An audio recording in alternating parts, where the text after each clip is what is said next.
हाँ, मेरी आवाज आप लोगों को आ रही है?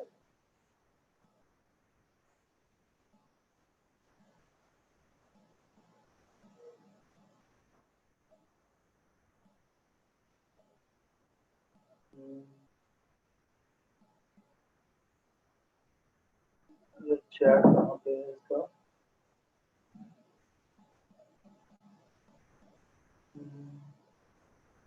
चैट यहाँ पे, ओके। Good afternoon Dimple. ये क्या खुला?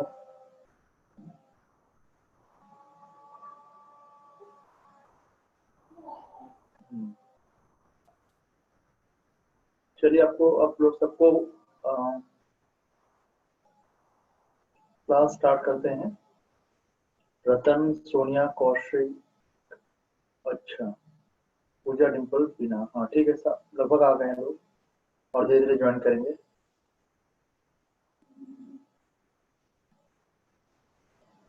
हाँ, मेरी आवाज आ रही है आपको? खाली एक बार वो कर दीजिए आप लोग थोड़ा सा।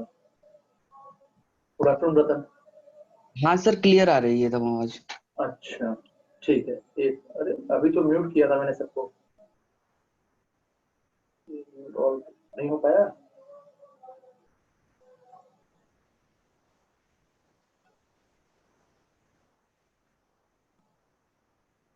ओके, यहाँ से ले जाएंगे, चलिए। ठीक है, तो फिर क्लास स्टार्ट करते हैं।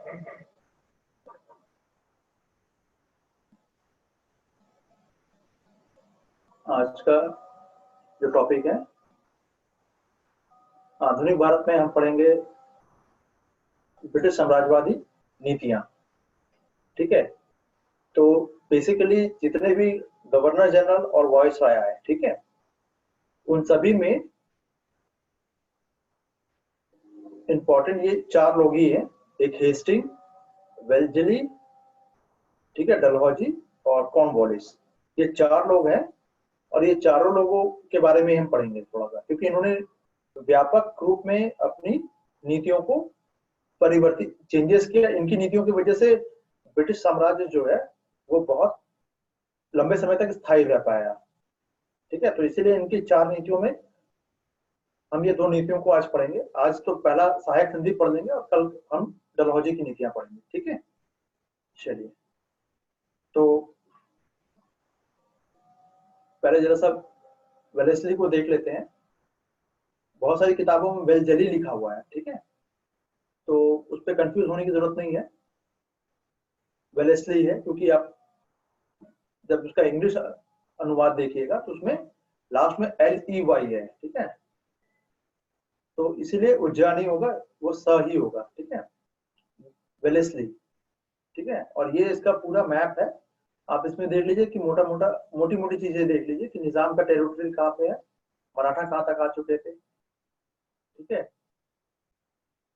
ये देखिए मैसूर हो गया, ठीक है, उत्तरी सरकार हो गया, ये कटक हो गया। ठीक है, ये सब इसलिए दिखा रहा हूँ, ये कोचिंग है।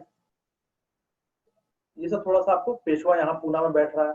ठीक है, ये चीजों को आपको थोड़ा सा जान के रखना है। मतलब आप रफली भी, अगर मैंने आपको पहले भी कहा है कि हर क्वेश्चन में स्कोप होता है, मेंस के क्वेश्चन में आप फिगर जरूर बनाइएगा, और फिगर जब आप बनाइएगा तभी वो एक नंबर आप दूसरे से लीड कर पाइएगा। ठीक है, और हर क्वेश्चन पे अगर आपने एक एक नंबर का लीड ले लिया, ठीक है, तो टोटल हो जाता है 80 नंबर। तो 80 नंबर आप किसी से भी ज्यादा लेके आ पाइएगा बहुत ही कम मेहनत में। ठीक है, बस उस वो मैप या जो भी आप बनाइएगा वो प्रश्न के अनुरूप होना चाहिए। ठीक है, चलिए आते हैं मार्क्विस ऑफ वेलेस्ली। ठीक है, सबसे पहले तो हम ये देखेंगे कि सहायक संधि जो है ये है क्या, इसकी विशेषताएं क्या है, और फिर मूल्यांकन कर लेंगे इसका।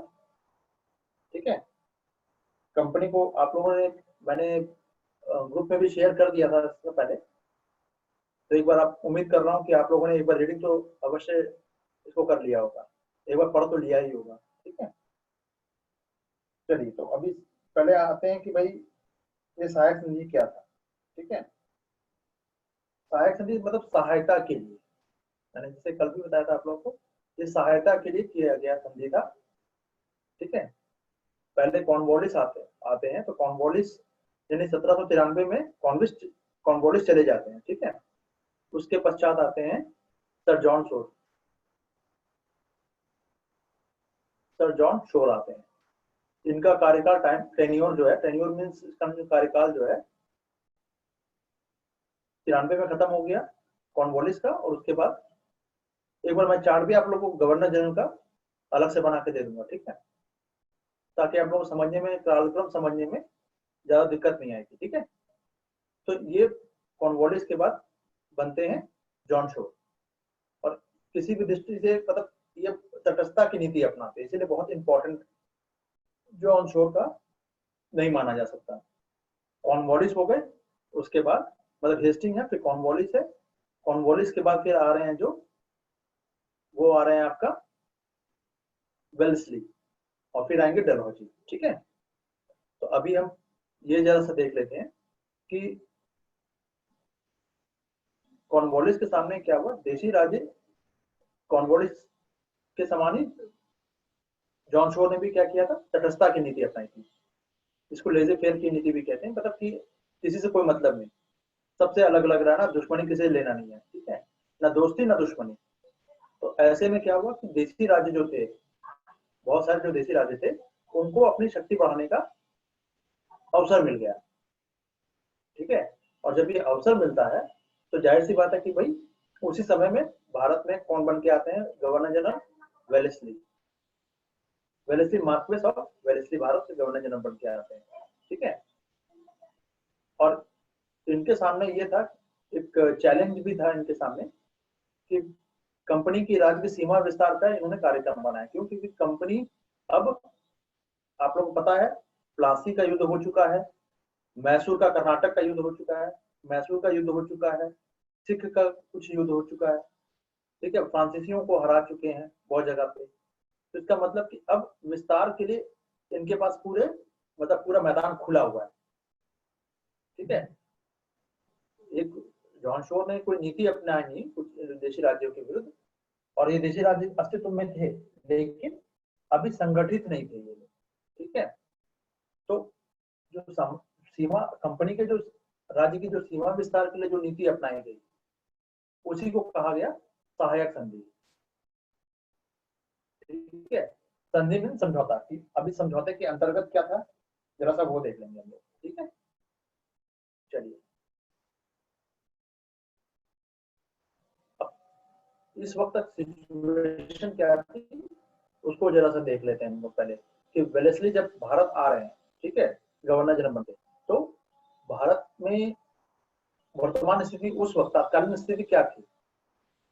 ठीक है, और विश्व में वैश्विक परिस्थितियां क्या थी, ये दो एंगल से हम इसको देखेंगे। ठीक है, वेलेस्ली क्या है, जब आते हैं भारत तो राजनीतिक स्थिति और अंतर्राष्ट्रीय दोनों के लिए मतलब ये अगेंस्ट थी, प्रतिकूल थी, अगेंस्ट थी।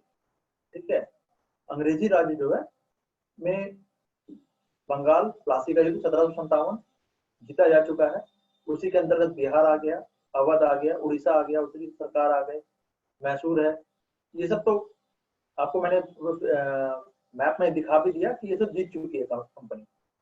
ठीक है, अवध और कर्नाटक कुशासन का आरोप में बाद में जाके वो भी जीत लिया, तो उनको टेक ओवर कर लिया जाता है 1856 में, 1856 में। हाँ, लेकिन इसके पहले ये सहायक संधि हो चुकी है। ठीक है, तो ये सब कंपनी राज्य के संरक्षण में थे, और कंपनी की आर्थिक स्थिति, पैसा तो काफी उन्होंने बंगाल से कमा लिया, और मैसूर में जाके मतलब ये देखिए, ये बंगाल है, ये भारत का मैप समझ लीजिए आप, तो बंगाल यहाँ पे है, बंगाल से पैसा जीता, मतलब युद्ध जीता, और उसका उस पैसे को वो मैसूर और कर्नाटका में यूज करते हैं। तो अब बाहर से पैसा लाने की जरूरत भी नहीं है इनको। ठीक है, अच्छा, यूरोप में और भारत के बीच जो जो भी समुद्री मार्ग हो रहा था, ठीक है, तो आप लोग को मैंने बता रखा है पीडीईएफ, याद है पीडीईएफ। ठीक है, पुर्तगाली, डच, अंग्रेज और फ्रांसीसी। तो इसमें अंग्रेज को, ये तो इसको छोड़ दीजिए, बाकी ये जो तीन प्रतिद्वंदी थे इन सबको अंग्रेजों ने लगभग शांत कर दिया था, न्यूट्रलाइज कर दिया था। ठीक है, तो अब खतरा भी बहुत ज्यादा नहीं था इनसे। ठीक है, लेकिन अनेक भारतीय शक्तियां तो थी ही। जो भारतीयों के जो राज्य हैं, जैसे अवध हो गया, ठीक है, बहुत सारे राज्य थे। तो अब दिल्ली का निजाम है, मैसूर है, ये सब जो लोग थे, ये देखिए सारे मराठे, मैसूर, ठीक है, निजाम, दिल्ली के मुगल बादशाह, पंजाब के सिख, अवध के नवाब, ये सारे शक्तियां, बहुत सारी पार्टियां थी। ठीक है, तो ये सारी, इन सभी चीजों को लेकर हम ये देखते हैं कि भाई चीजें बिखरी हुई थी। अभी तक भारतीय जो थे वो यूनाइट नहीं थे, इनमें एकता नहीं थी, तो खतरा थोड़ा कम था। लेकिन थी तो ये स्वतंत्र, और राज कंपनी की जो सीमा विस्तार की नीति अपनाई जा रही है, मतलब एक तरह से अश्वमेध यज्ञ में निकले हैं अंग्रेज। ठीक है, तो अब इनको आपसी, जैसे मैंने आपको बताया कि ये देखिएगा कि इन शक्तियों में कोई, ये जो जितने भी शक्तियां थी, ये देखिए यहाँ से भारतीय राजनीति में जितनी भी शक्तियां थी, मराठे, मैसूर, जितने भी थे, ये आपस में एकजुट नहीं थे, तालमेल नहीं था, कोऑर्डिनेशन नहीं था। ठीक है, लेकिन प्रत्येक शक्तियां जो थी, विद्वेष का भाव तो रख ही रही थी। ठीक है, तो ऐसी स्थिति में ये कभी भी आगे चल के यूनाइट हो सकते थे। दोस्त का दोस्त दुश्मन होता है, दुश्मन का दुश्मन दोस्त होता है। ठीक है, तो कंपनी के लिए ये घातक हो सकती है चीजें। हाँ, आप लोग थोड़ा सा, एक सेकंड।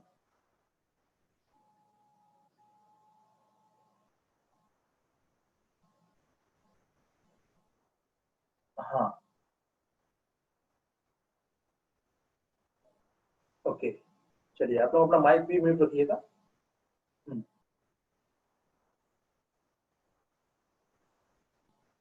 तो अब इसी उद्देश्य की पूर्ति के लिए कि भाई कंपनी का, राज्य का विस्तार हो जाए, उनका क्षेत्र और बढ़ जाए, ठीक है, और दुश्मन समाप्त हो जाए, प्रतिद्वंदी जो भी होंगे, मतलब अगेंस्ट जो सामने वाली पार्टी है, वो न्यूट्रलाइज हो जाए। तो अब इन्होंने क्या किया, इसने इसी उद्देश्य की पूर्ति के लिए सर्वप्रथम सहायक संधि का प्रयोग किया।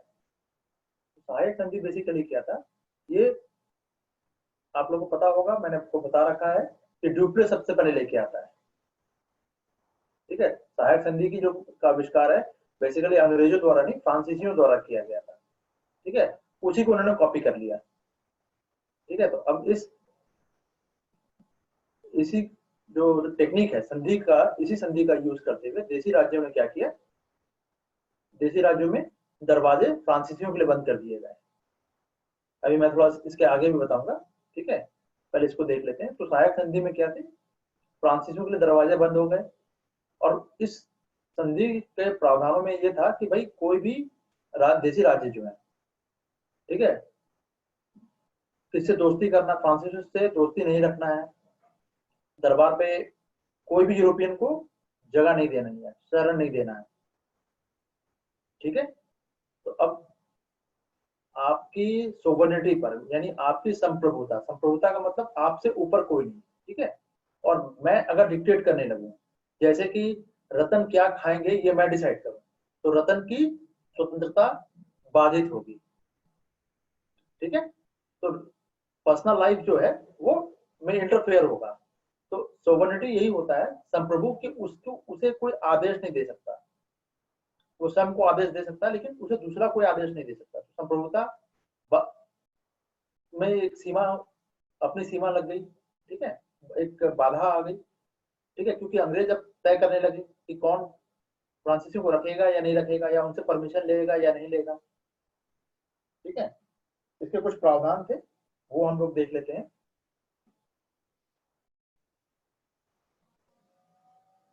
अच्छा, अच्छा ये बीच में आ गया। ठीक है, सहायक संधि करने वालों में प्रमुख राज्य क्या थे, ये आप लोग थोड़ा क्रम से याद रखिएगा इसको। ये पीटी में पूछने की प्रबल संभावना रहती है हर बार। इसका यूपीएससी कभी भी एक डेट नहीं पूछता है, जैसे पीसीएस क्या है, वो एक डेट पूछ लेगा। लेकिन यहाँ पे क्या है, यूपीएससी का जो पूछने का जो तरीका है, पैटर्न है, वो ये होता है कि वो क्रम पूछेगा।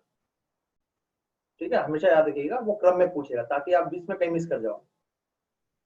तो देख लीजिए आप लोग, अगर याद करने का कोई तरीका अगर है, तो आप इसको ऐसे याद कर सकते हो। देख लीजिए, डबल आई की मात्रा है इसमें। हैदराबाद, हैदराबाद के जस्ट नीचे मैसूर है।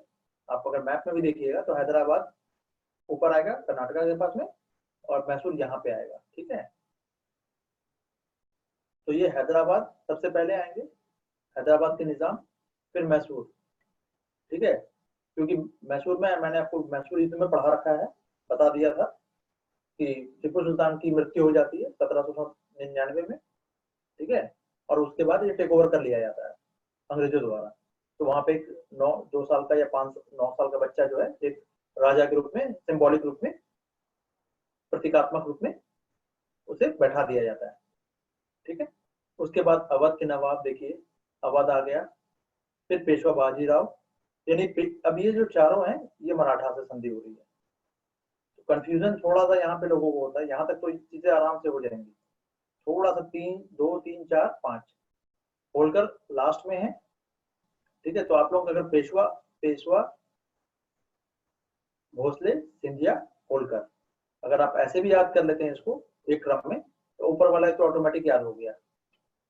ठीक है, यानी देखिए आप यहाँ से देखिए, हैदराबाद आए, मैसूर आए, और फिर सीधा अवध चले गए। अवध के बाद फिर ये पूरा मराठा है।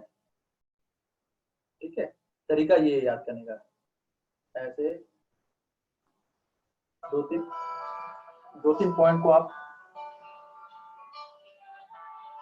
ठीक है, उसके बाद फिर आप ये देखिए, ये सारी चीजें अगर आप ऐसे भी याद कर लेंगे,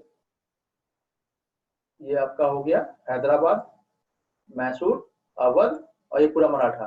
मराठा में कौन है, पहले पेशवा आएंगे, पेशवा भोसले सिंधिया होलकर। यहाँ पे ये आधा ला होगा आई थिंक। ठीक है, हाँ हाँ रतन, एक मिनट बताइए भाई क्या हो गया।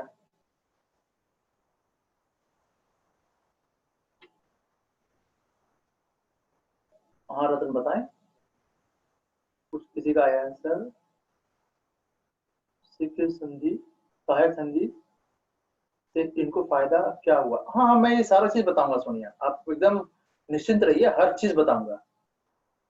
ठीक है, एक बार मुझे पहले बता लेने दीजिए, उसके बाद आप लोग एक एक करके क्वेश्चन ले लेंगे। ठीक है, तो ऐसे रिदम नहीं टूटेगा। ठीक है ना, तो रिदम टूटेगा तो फिर आपको भी मजा नहीं आएगा। हाँ चलिए, तो अब ये आपको याद करने का तरीका मैंने बता दिया। ठीक है,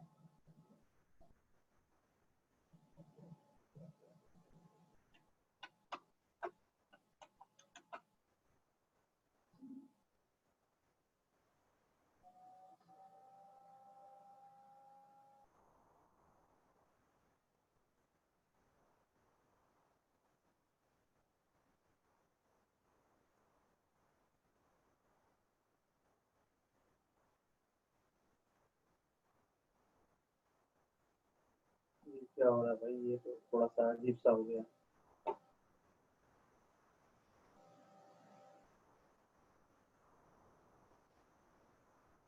चलिए, तो बेलजली के अधीन शासन का कंपनी का विस्तार कैसे हो रहा है, हम पहले वो देख लेते हैं। तो बेलजली क्या था कि भारतीय राजनीति को अच्छी तरह से समझ चुका था कि को विभिन्न राज्य तो है यहाँ पे, पर आपस में कोऑर्डिनेशन की, एकता की कमी है। ठीक है, और कॉर्नवालिस और शोर की नीति जो थी वो हस्तक्षेप की नीति थी, जिससे कि इस नीति से क्या हो रहा था, यहाँ थोड़ा सा नीति गलत लिखा हुआ है, इसको सुधारिए। नीति जो थी, हस्तक्षेप की जो नीति है, इससे क्या है कि कंपनी की हितों की सुरक्षा नहीं हो सकती थी। तो इस राजनीति को अपने अनुकूल बना लेना था। ठीक है, अनुकूल बनाने के लिए और सीमा विस्तार करने के लिए हस्तक्षेप और सक्रिय नीति की आवश्यकता है। ठीक है, तो वेल्सले ने क्या किया कि भाई कंपनी को भारत का सर्वोच्च शक्ति के रूप में प्रतिष्ठित कर देते हैं, और प्रतिद्वंदी कौन है, पुर्तगाली और डच, इन दोनों को तो बाहर किया जा चुका है। फ्रांसीसी अभी थोड़ी बहुत इनको दिक्कत कर रहे थे। ठीक है, तो फ्रांसीसी पूरी तरह से कमजोर नहीं हुए थे। ठीक है, तो ये कहां से आ रहा है, तो ये तो अब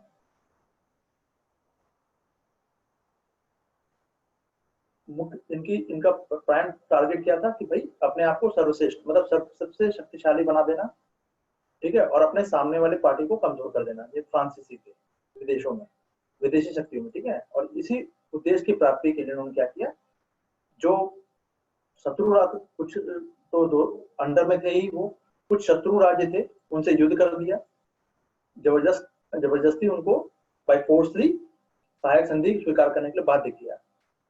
तो कुछ को कुशासन के आरोप में, मतलब ये इन प्रकरण कारणों से इन्होंने अपने संरक्षण में ले लिया कि आप ब्रिटिश, आप वो समझिए कि अम्ब्रेला की तरह, उस छाते की तरह थी जिसमें बहुत सारे स्पोक लगे हुए हैं, ठीक है, और सभी राज्य हैं और कंपनी के राज्य के अंडर में है, ठीक है। चलिए अब आते हैं हम कि ये सहायक संधि थी क्या। तो पहले ये बेसिकली क्या है, मैंने आपको बताया कि एक तरह का विस्तार करने के लिए जो नीति अपनाई गई उसी को सहायक संधि कहा गया, ठीक है। सर्वप्रथम आपको मैंने बता ही दिया है, ये देखिए यहाँ पर फ्रांसीसी की तरफ लिखा हुआ है।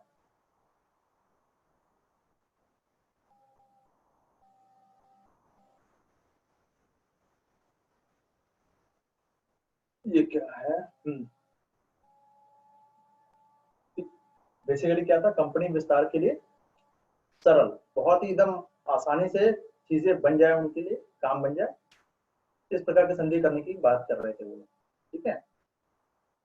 तो इसे ही सहायक संधि नाम दिया गया कि आपकी हम सहायता के लिए आप ही के पैसे पर आप ही के घर पे रहेंगे। मतलब आपकी, आप ऐसे समझिए कि मैं आपके रतन के घर चला जाता हूँ, ठीक है, जबरदस्ती, और रतन के घर पे ही रहूंगा और रतन से ही पैसे लूंगा और रतन का ही खाना खाऊंगा और रतन पे हुक्म चलाऊंगा। आप इसको एकदम सिंपल समझिए, ऐसे जबरदस्ती, रतन की इसमें मर्जी नहीं है। अंग्रेज यही कर रहे थे भारतीय के साथ, ठीक है। तो सबसे पहले क्या है, फ्रांसीसियों ने, मैंने आपको पहले ही बता दिया कि डुप्ले ने ही इसको सबसे पहले, फ्रांसीसी में ये फ्रांसीसी ऐसे होगा, फ्रांसीसी गवर्नर डुप्ले ने किया था, ठीक है, कि आवश्यकता अनुसार वो भारतीय नरेशों को ही सैनिक सहायता देंगे और उसके बदले में धन उनसे प्राप्त करेंगे। बाद में क्या हुआ, क्लाइव और कॉर्नवालिस ने भी इसका सहारा लिया था, लेकिन एक पूरा सिस्टमैटिक वे में इसको व्यापक और सुनिश्चित स्वरूप प्रदान करने का श्रेय किसको जाता है, वेलेस्ली को जाता है। यहाँ तक तो क्लियर हो गया। चलिए अब आते हैं इसके प्रावधान या मुख्य जो प्रमुख शर्तें क्या क्या थी, ठीक है। तो देखिए पहले तो मैं आपको इसमें काफी लंबा मैंने ये लिख दिया है, ठीक है। हालांकि आप लोग चाहें तो इसको, मैं जो बोल रहा हूँ उसको आप लोग उसको लिख लीजिए, छोटे फॉर्म में अगर लिखना चाहें तो, ठीक है। जैसे कि क्या था, पहला प्रावधान था कि देशी राज्यों में एक ब्रिटिश सेना होगी, ठीक है, देशी राज्यों में एक ब्रिटिश सेना होगी। इसको चाहें तो आप लोग लिख सकते हैं, मैं डिक्टेट करा देता हूँ आप लोगों को। नौकरी भी यहाँ पे गलत है एक वर्ड, ठीक है। तो देशी राज्यों में एक ब्रिटिश सेना होगी और खर्च राज्य से वसूला जाएगा। पहली बात हो गई, पहला पॉइंट हो गया। दूसरा क्या है, दूसरा पॉइंट होगा कि संबंधित देशी राज्य जो है अपनी विदेश नीति अंग्रेजों के अधीन कर देंगे, ठीक है, यानी विदेश नीति अंग्रेजों के अधीन। दूसरा टर्म्स कंडीशन, अभी मैं डिटेल में बताऊंगा इसको, ये थोड़ा सा शॉर्ट फॉर्म में है ताकि अगर 150 शब्द में आए तो आप लोग इसको लिख सके, ठीक है। तीसरा पॉइंट कि देशी राज्य अगर अपनी सेवा में किसी ब्रिटिश विरोधी राज्य के व्यक्ति को या यूरोपियों को नहीं रखेंगे, ठीक है। और संबंधित देशी राज्यों में चौथा पॉइंट है, एक ब्रिटिश प्रतिनिधि भी रहेगा। संबंधित जो देशी राज्य है उसमें एक ब्रिटिश रेजिडेंट इसको कहा जा रहा है, तो प्रतिनिधि का हिंदी होगा, अनुवाद होगा प्रतिनिधि, वो रहेगा, ठीक है। और यह ब्रिटिश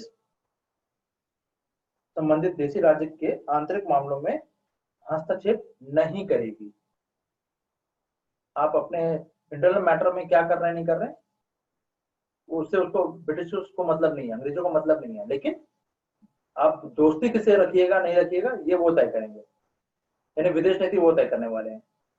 ठीक है, अब इसी चीज को हम थोड़ा सा, आप इसको वीडियो में जब आएगा तो आप इसको दोबारा ये कर सकते हैं, अगर नहीं लिख पाए हैं तो फिर इसको मैं फिर से एक बार लिखा दूंगा आप लोगों को, ठीक है, बोल के।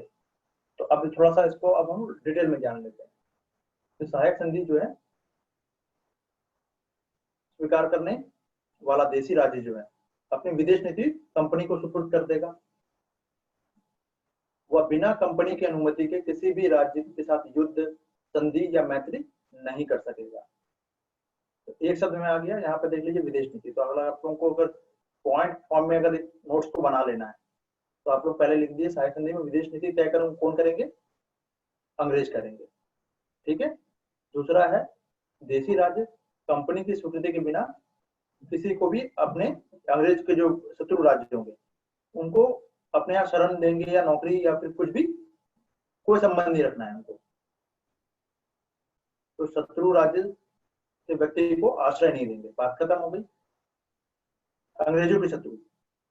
ठीक है, यहाँ पे आप दूसरा पॉइंट डाल सकते हैं, देखिए अंग्रेजों के शत्रु राज्य के व्यक्ति को शरण नहीं देंगे, खत्म, बात खत्म। तीसरा है कि संधि जो है स्वीकार करने वाले देशी राज्य की सुरक्षा के लिए क्या होगा, कंपनी उन राज्यों से में एक अंग्रेजी सेना रखेगी और जिसका खर्च उसी राज्य को वहन करना होगा।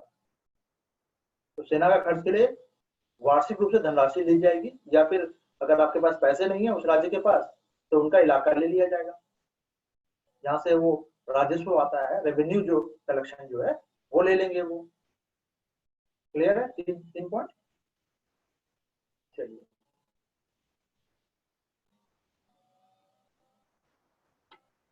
अब चौथे पॉइंट पे आते हैं।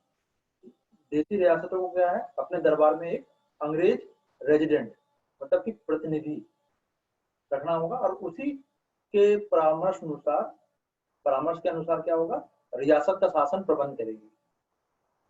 ठीक है, इंटरनल मैटर पे ये लोग हस्तक्षेप नहीं करेंगे। ठीक है, लेकिन सुरक्षा की गारंटी लेंगे कि अगर आप पर कोई हमला करता है तो हम बचाएंगे आपको। ठीक है, तो बाह्य आक्रमण से सुरक्षा की गारंटी भी देगी और देशी शासकों को आश्वासन देगी कि आंतरिक शासन में हस्तक्षेप नहीं करेगी। आंतरिक का मतलब कि भाई अगर वो कोई भी कानून के मतलब कुछ भी कर रहे हैं आप, वो आपका मैटर है। ठीक है, तो अब क्या है, इस प्रकार क्या वो सहायक संधि के द्वारा कंपनी के शासन, उसकी विदेश नीति पर कंपनी का सीधा नियंत्रण स्थापित हो गया।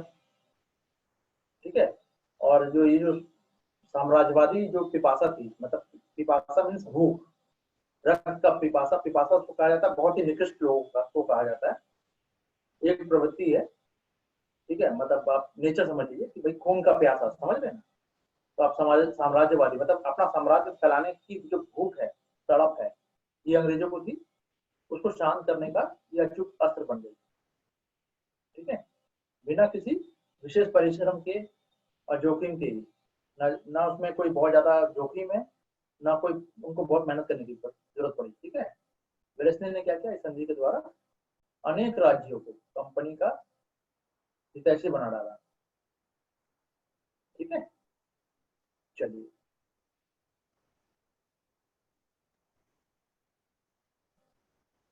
अब आते हैं सहायक संधि के गुण या दोष। गुण दोष में क्या क्या है वो देख लेंगे हम, पहले गुण की चर्चा करेंगे फिर दोष की। ठीक है, तो सहायक संधि ने भारत में क्या किया, अंग्रेजी राज्य के में जो विस्तार था उसमें बहुत महत्वपूर्ण योगदान दिया। इसमें तो कोई डाउट नहीं है कि ऑब्वियस है कि सहायक संधि से तमाम जो हमने लिस्ट देख लिया टेबल पे, इस लाइन से इन्होंने बहुत बड़े क्षेत्र थे, अवध है, पहले क्या सबसे पहले आता है हैदराबाद, फिर आएगा मैसूर, फिर अवध, अवध के बाद फिर मराठा राज्य में पेशवा आएंगे सबसे पहले, अंतिम में होलकर। अगर इतना भी याद है तो आपका काम बन जाएगा। ठीक है, तो क्रम याद रखिएगा जरूर, डेट भले याद ना हो कोई फर्क नहीं पड़ रहा, टीसीएस में ये डेट पूछे जाते हैं, यूपीएससी में क्रम पूछा जाता है, ये याद रखिएगा। इसलिए आपको बहुत डेट इतिहास में बहुत डेट रटने जैसी कोई चीज है ऐसा नहीं है। तो दिमाग से ये निकाल दीजिएगा कि बहुत रटना पड़ेगा डेट। ठीक है, आपको इतिहास की बेसिक समझ है, आपके क्वेश्चन के आंसर सॉल्व हो जाएंगे। ठीक है, तो इस संधि के द्वारा क्या हुआ, कंपनी के हितों की रक्षा की। संधि ने क्या किया, इस संधि ने कंपनी के हितों की रक्षा की, लेकिन साथ ही इसने जिस राज्य से संधि की जा रही है उसको दुर्बल बना दिया।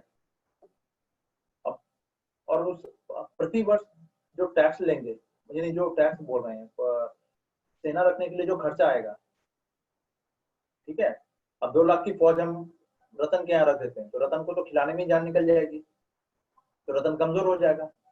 ठीक है, हालांकि रतन घबराइए नहीं, मैं सिर्फ एक बात कह रहा हूँ। ठीक है, 2 लाख लोग आपके यहाँ नहीं जाएंगे कोई खाने के लिए। ठीक है, चलिए, तो फिर देशी राज्य जो है वो दुर्बल हो जाएंगे, ऑब्वियस सी बात है। तो, और इससे कंपनी को लाभ होने वाला है। तो क्या क्या लाभ हुए वो देख लेते हैं जरा सा, यानी इसके गुण देख लेते हैं। तो सहायक संधि के कुछ गुण जो है उसको देख लेते हैं। सहायक संधि से सबसे बड़ा पहला लाभ क्या हुआ कि इसके द्वारा क्या हुआ, सभी जो देशी राज्य थे, ठीक है, ये सब को निशस्त्र कर दिया गया। तो भैया आपके पास जब सेना है, अंग्रेजी सेना है, तो आप अपनी सेना क्यों रखोगे, तो वहां के लोग बेरोजगार होंगे। ठीक है, वहां के जो लोकल जो लोग हैं वो बेरोजगार होंगे। विदेश नीति क्या होगी, कंपनी के अधीन हो गई। ठीक है, उससे क्या होगा कि अंग्रेजी के विरुद्ध वो संघ नहीं बना सकते, कोई गुट नहीं बना सकते। ठीक है, तो इस बेसिकली वो पूरी तरह से कमजोर हो चुके हैं, और इन्हीं कमजोरी का फिर कंपनी आगे चल के फायदा उठाती है। ठीक है, दूसरा पॉइंट क्या है कि देशी राज्य जो है, जो व्यय है, देशी राज्यों का के व्यय पर देश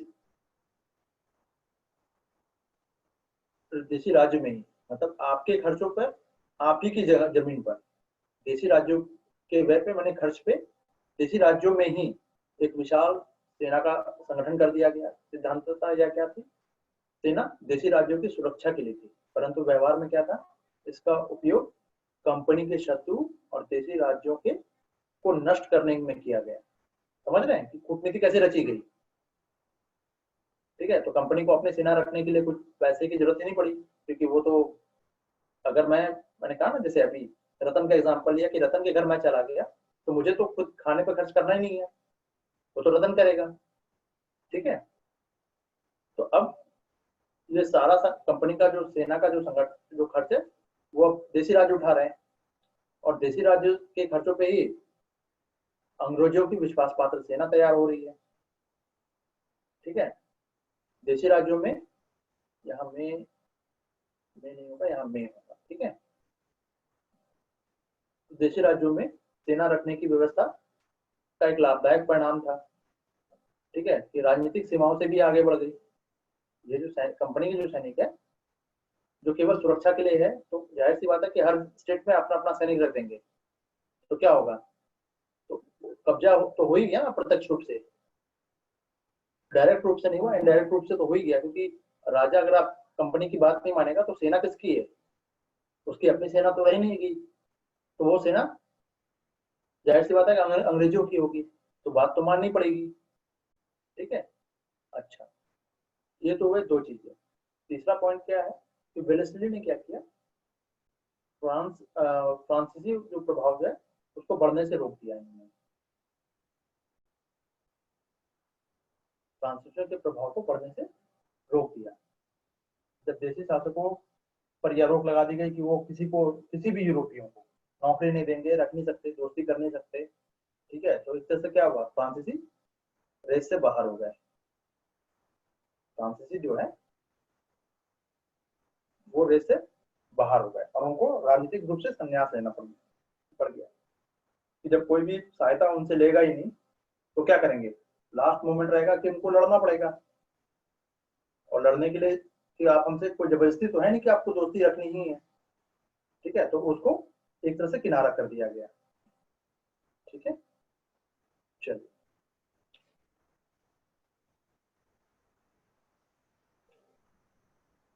फिर चौथा पॉइंट क्या हो गया कि भाई रेजिडेंट के माध्यम से क्या किया गया, रियासतों के प्रशासन पर प्रभाव स्थापित करने में मदद मिली।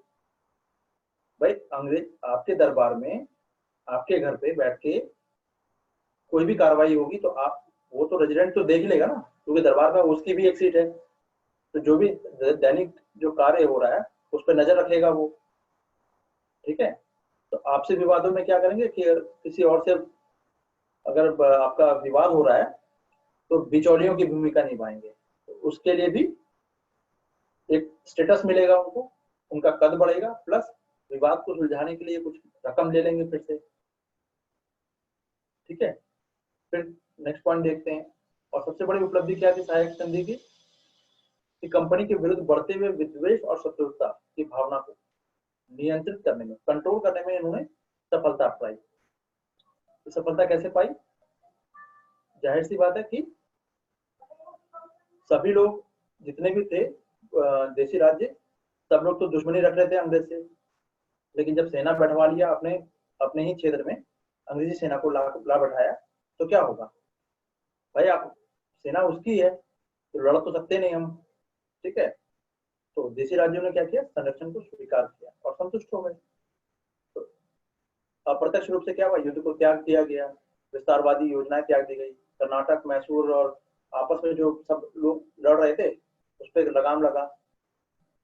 ठीक है, और शांति सुव्यवस्था एक कार्यता की जो देशी राज्य थे कि हाँ भाई अब लड़ाई करना नहीं, किसी से दोस्ती या दुश्मनी करना नहीं है, तो करना क्या है फिर, ठीक है, अपना जो शासन है उसको शांतिपूर्वक चलाइए। एक तरह से वो पंगु हो गए। तो स्वयं वेलेस्ली ने भी इस तथ्य को स्वीकार किया था, ठीक है, कि सरकार इस व्यवस्था से अंग्रेज सरकार भारतीयों की महत्वाकांक्षी एवं हिंसा की उस भावना को अधिकार में रख सकी, अधिकार मतलब अपने अंडर में रख सकी, ठीक है, जो एशिया की प्रत्येक सरकार की विशेषता थी, और इससे वह भारत में शांति स्थापित करने में समर्थ हो सकी। ठीक है, तो इस प्रकार सहायक संधि जो है वो अत्यंत लाभकारी हुई अंग्रेजों के लिए। मैं फिर कह रहा हूँ ये अंग्रेजों के लिए हुई है, यहाँ पे थोड़ा सा इन्वर्टेड कॉमा होगा, डबल। ठीक है, चलिए अब आगे बढ़ते हैं, आगे देखते हैं इसको। अब इसके अवगुण क्या है, अवगुण ये है, अवगुण किसके लिए, अवगुण होगा हमेशा भारतीय यानी देशी राज्यों के लिए। ठीक है, कि देशी राज्यों पर कुप्रभाव यानी इसके अवगुण जो है सहायक संधि पर एक देशी राज्यों के लिए एक वरदान सिद्ध हुई। ठीक है, वही भारतीय रियासतों पर इसका बुरा प्रभाव भी पड़ गया, अंग्रेजों के लिए वरदान साबित हो रही है। यहाँ अंग्रेजी राज्य होगा, यहाँ एक मिनट यहाँ थोड़ा सा गड़बड़ है, इसको देशी राज्य न करके आप लोग कीजिए अंग्रेजी राज्य, अंग्रेजी राज्य होगा यहाँ पे, ये वरदान होगा अंग्रेजी राज्यों के लिए, अंग्रेजी राज्य।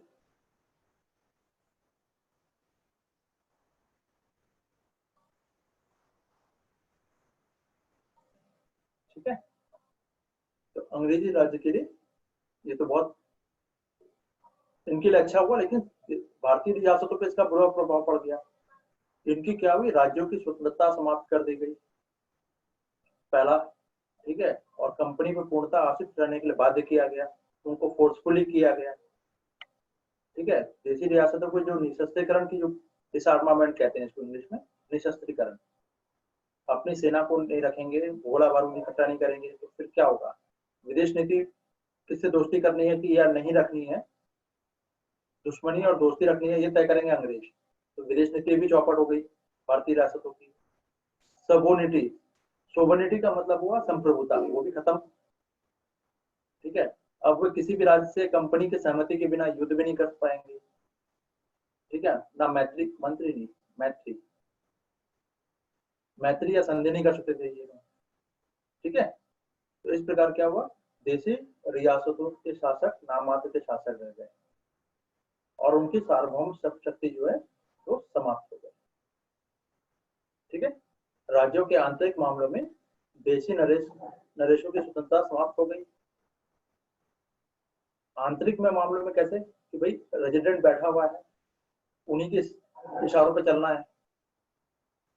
ठीक है, तो धीरे धीरे क्या हुआ, शासन का भार भी क्या हुआ, रेजिडेंट यानी जो अंग्रेज प्रतिनिधि था उसी पर सौंप दिया गया और प्रशासनिक दायित्वों से अपने आप को मुक्त कर लिया गया। तो पूरी तरह से भारतीय राज चौपट हो गए, अंग्रेज के अंडर में चले गए। ठीक है,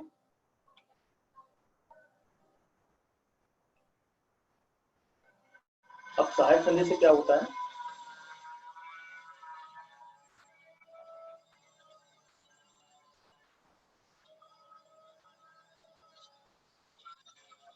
एक मिनट।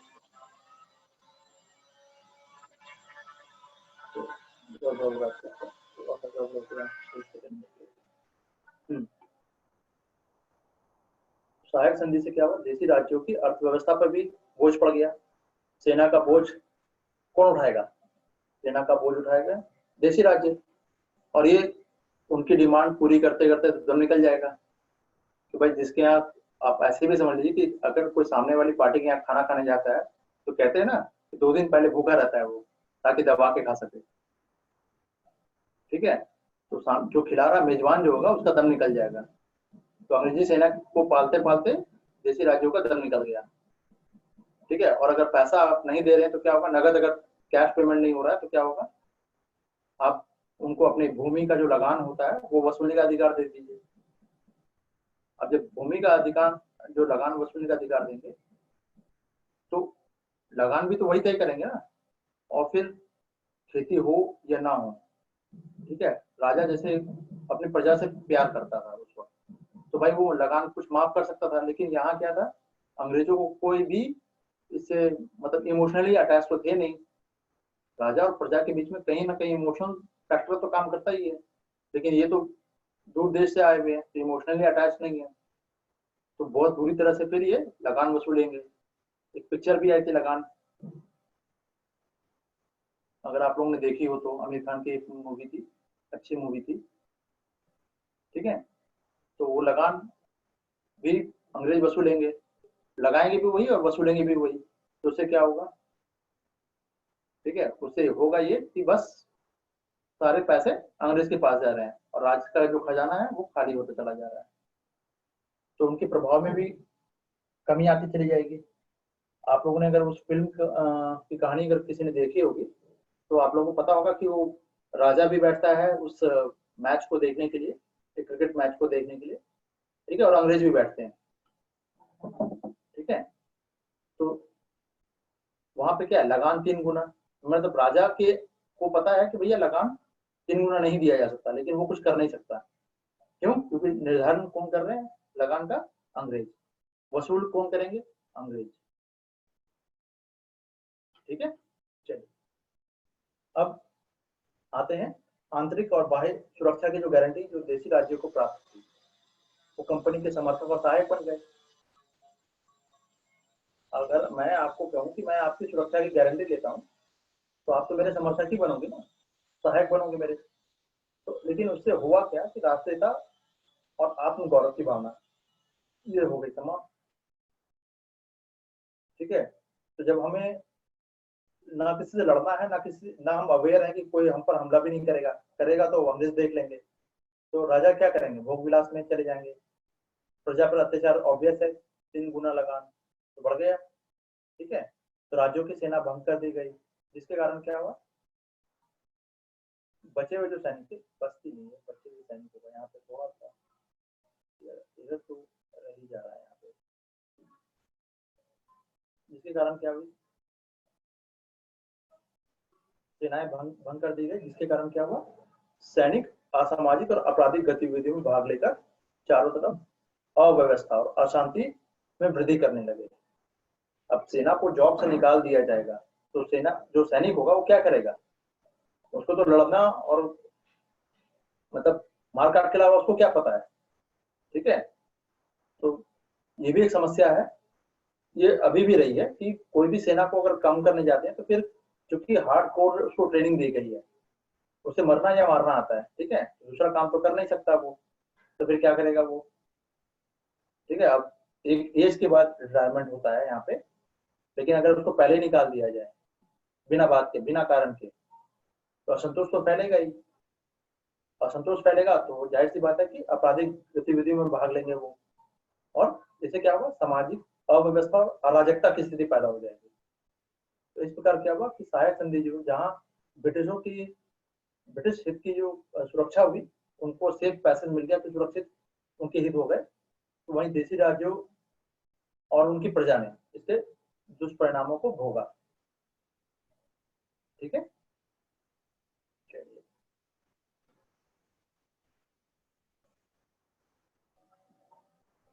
अब इन्होंने सहायक संधि का क्रियान्वयन कैसे किया, ठीक है। Implementation of the subsidy alliance, सहायक संधि को सब्सिडी अलायंस कहते हैं, ठीक है, इंग्लिश में। ये सहायक संधि की योजना जो है बना लिया गया, अब इसको मूर्त रूप देने, और इसे वेल्जले ने मूर्त रूप दिया, ठीक है।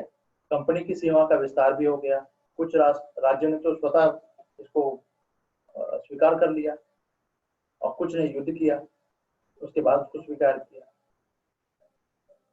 ठीक है। तो इसमें कौन कौन थे, हैदराबाद के निजाम, मैसूर के वही टीपू सुल्तान को हरा दिया गया 1799 में, वो चार्ट जो मैंने बनाया है, ठीक है। फिर अवध के नवाब सादत अली खान, ठीक है, पेशवा बाजीराव 1802, सिंधिया 1803, भोसले यहाँ पे खोलकर छूट गया, ठीक है, भोसले के बाद होलकर भी आएंगे, भोसले 1804 और होलकर 1805, ठीक है। सभी ने सहायक संधि स्वीकार कर ली, और इस प्रकार क्या हुआ, कर्नाटक, तंजौर, सूरत, अवध, इन सब राज्यों को में भी, तंजौर वगैरह में तो 1799 में ही कंपनी ने अवध के राज्यों को और बाकी सबको अपने संरक्षण में ले लिया, और फ्रांसीसी प्रभाव से मुक्त कर दिया, कि भैया जहां जहां फ्रांसीसी बैठे हैं, इन सभी राज्यों में फ्रांसीसी बैठे हुए थे उनकी मदद के लिए, ठीक है।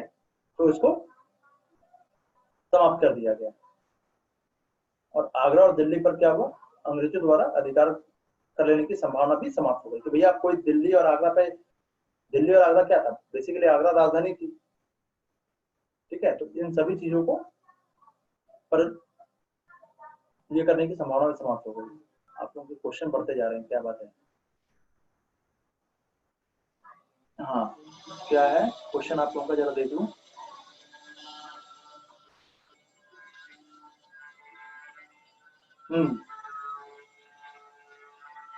देखिए सर, ये रेजिडेंट कंपनी सर, सोनिया का क्वेश्चन है कि सर ये रेजिडेंट कंपनी द्वारा नियुक्त अधिकारी थे क्या। हाँ, अंग्रेज रेजिडेंट का मतलब कि ब्रिटिश प्रतिनिधि, तो ब्रिटिश प्रतिनिधि को कौन नियुक्त करेगा, अंग्रेज करेंगे, और कहाँ करेंगे, वो देशी रियासतों में करेंगे।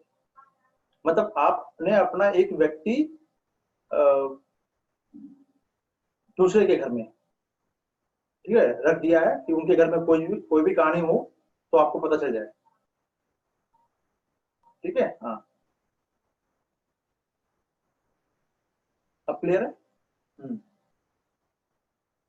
आप इसको रियल लाइफ में भी समझ सकते हैं, कि अगर मैं अपने आदमी को, एक अपने दोस्त को रतन के घर में रख दूं, तो रतन के घर में जो क्या खाना पक रहा है, नहीं पक रहा है, क्या बातें हो रही है, नहीं हो रही है, ये सारी खबर मुझे मिलती रहेंगी।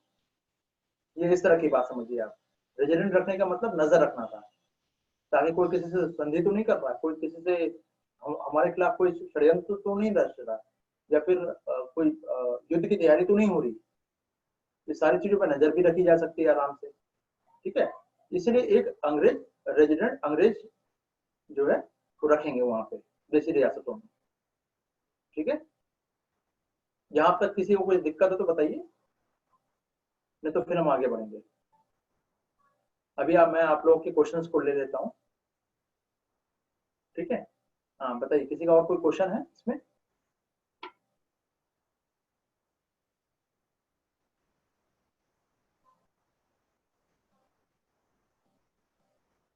चलिए, तो अब आप लोगों का कोई क्वेश्चन नहीं है तो आगे बढ़ते हैं। रतन, आपका कोई क्वेश्चन है तो बता दीजिए। अच्छा, आप शेखर भी आए हैं, वाह, चलिए, कहाँ रह गए थे शेखर भाई? आप आपके बिना मन नहीं लग रहा था। सोनिया का प्रश्न है कि सर, राज्य सहायक संधि के लिए एग्री क्यों हुए थे? देखिए, आप हमसे लड़ नहीं सकते।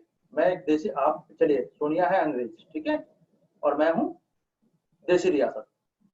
तो जाहिर सी बात है कि आप मुझसे ज्यादा मजबूत हैं। आपके पास बंदूक है, आप मार सकती हैं, और हमारे पास नहीं है।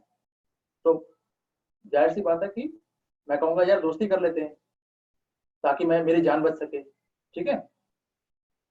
तो एग्री होने का रीजन ये था कि अंग्रेजी सेना जो थी शक्तिशाली थी, और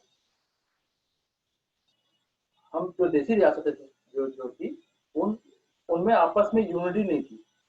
छोटे छोटे थी, कुछ बड़े भी थे, लेकिन कुछ सब लोग छोटे छोटे रियासत थे। तो एकजुट होकर ये लोग नहीं लड़े। ठीक है। सब कहते हैं ना कि दूसरे की थाली में ज्यादा भोजन है तो तकलीफ हो जाती है। हाँ, समूल नष्ट करने का मतलब होता है रतन, पूरी तरह से नष्ट कर देना। अगर एक राज्य का अस्तित्व जो है, वो सेना होती है जो उसकी सुरक्षा करती है। सोवर्निटी मतलब संप्रभुता, यानी वो इससे दोस्ती करे नेशनल इंटरेस्ट में। ये इंपॉर्टेंट, जैसे कि आज भारत को अगर अमेरिका कहे कि श्रीलंका से दोस्ती नहीं रखनी है, तो क्या भारत के लिए, भारत की मर्जी हो ना हो, लेकिन अमेरिका का हुक्म आ गया, तो क्या चलेगा? ये नहीं चलेगा। ठीक है। तो मेन चीज यही थी यहाँ पे, कि आपकी ताकत को पूरी तरह से खत्म कर देना। अगर रतन, आप ऐसे समझिए कि आपके घर में 2000 लोग आ जाए रहने के लिए, और वो कहें कि आपकी आपको सुरक्षा देंगे, तो पर सुरक्षा देंगे, लेकिन उसका खर्च आपको उठाना होगा। तो 2000 लोगों को खिलाते खिलाते आपके आपका भी दम निकल जाएगा। प्लस सेना तो बैरक पे रहेगी, ठीक है, तो उसका खर्चा अलग हो गया। रेजिडेंट जो रखा गया, वो आपके घर की सारी कहानी मुझे बताएगा।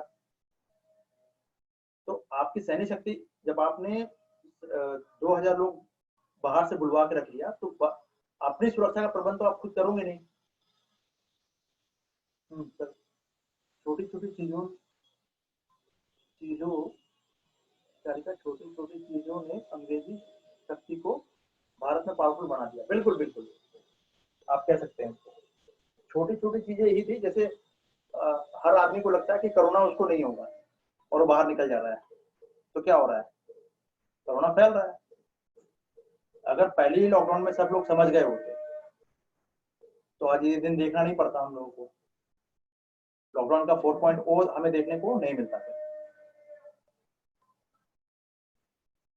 हाँ, करंट एग्जाम्पल से ज्यादा समझ में आता है ना लोगों को। ऑब्वियस सी बात है कि अब लॉकडाउन बढ़ेगा तो क्या होगा? हमारी अर्थव्यवस्था बैठेगी ना, अगर हम जब तक घर पे बैठे रहेंगे। ठीक है। तो जो डेली कमाने खाने वाले, उनकी हालत तो और पतली होनी जा रही है।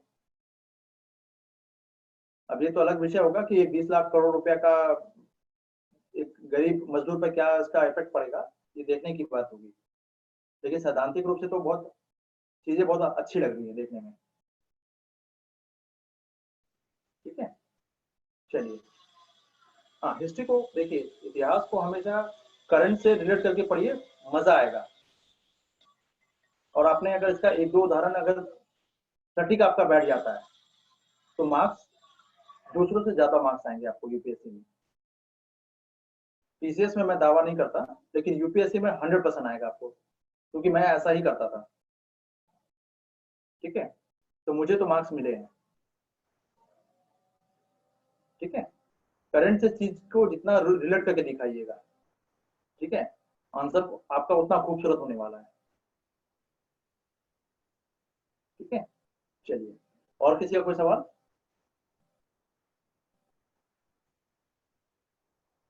किसी का कोई सवाल हो तो वो और बताइए,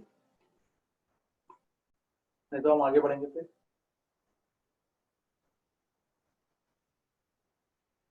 हाँ शेखर, कोई सवाल आपका?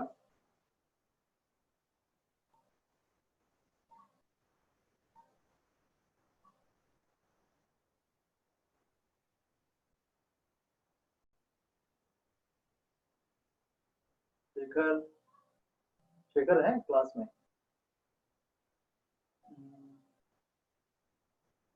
शेखर, शेखर तो है, तो जवाब दीजिए भाई, कहाँ चले गए?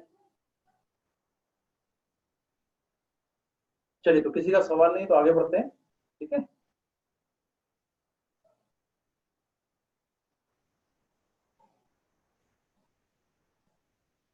आगे बढ़े।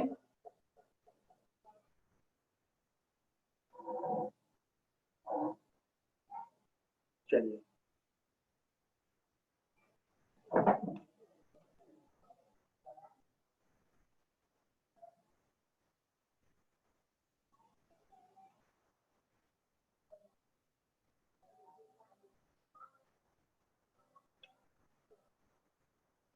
अब आते हैं भारत में इसका सिग्निफिकेंस क्या रहा, शासन का जो महत्व है ये क्या रहा, ये भी देख लेते हैं।